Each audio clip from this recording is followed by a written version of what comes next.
কিন্তু যারা গুণী তারা আমাদের চোখে সবসময় গুণীই থাকবে। আমি যাকে গুরু মানি, আমি যাকে স্মরণ করি সবসময় আমার সুখের সময়,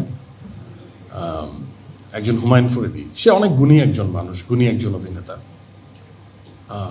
কিন্তু আসলে কি আমাদের ইন্ডাস্ট্রি সব গুণী বা সব গুণের কি ইউটিলাইজেশন করতে পারে? তো কিছু মানুষ কিন্তু থেকে যায় আড়ালে। কিছু মানুষের ইউটিলাইজেশন সম্পর্কের খাতিরে, ব্যক্তি সম্পর্কের ক্ষেত্রেও আমরা ইউটিলাইজ করতে পারি না, হয়তো বা কাজের ক্ষেত্রেও পারি না। কিন্তু যারা গুণী তারা আমাদের চোখে সবসময় গুণীই থাকবে, তাই না?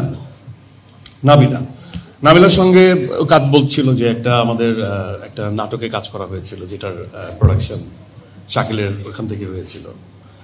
যেমন শাকিলকে নিয়ে এখন কথা বলা হচ্ছে, কিন্তু আমার দোস্তকে আমি যতদিন ধরে চিনি, আমি কেন শাকিলকে এগিয়ে রাখি? সবাই ভাবে যে দোস্ত, কিন্তু দোস্তর বাইরে তো আসলে কোয়ালিটি ম্যাটার করে।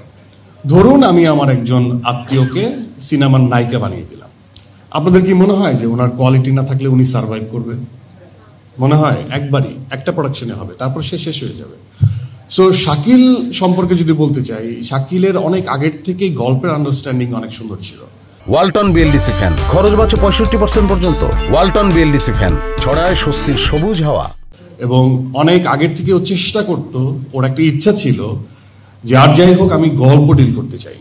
তো আমাদের এখানে অনেক প্রডিউসার্স ইজ দেয়ার এই ইন্ডাস্ট্রিতে, কিন্তু সবার গল্পের আন্ডারস্ট্যান্ডিং কিন্তু একরকম না।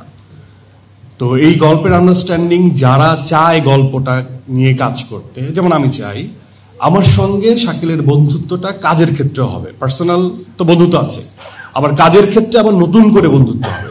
আমার দীর্ঘদিন নাটকের জার্নির পরে আমি চিন্তা করি যে আমাকে একটু হাঁপিয়ে যাচ্ছিলাম, যে একটু সময় নিয়ে ক্যারেক্টার পোর্ট্রেট করাটা খুব দরকার। সেখান থেকে আমি সময় নিয়ে ওটিটিতে নিজেকে এন্ডোর্স করি, এবং সে সময় নাটকের সংখ্যা অনেক কমে যায়, এবং তারপর ওটিটির সংখ্যাও কমিয়ে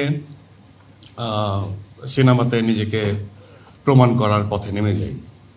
এবং তখনই একটা প্রশ্নই বারবার এসেছে, আমি কি সব ছেড়ে দিয়েছি? আমি সবসময় বলেছি যে অভিনেতাদের আসলে কোনো প্ল্যাটফর্ম ম্যাটার করে না। একটা ভালো গল্প এবং ভালো প্রোডাকশনের সাথে আমি সবসময় থাকতে চাই, সেটা যে মাধ্যমেই হোক। তো সেই জায়গার থেকে আঁকার উৎপত্তি।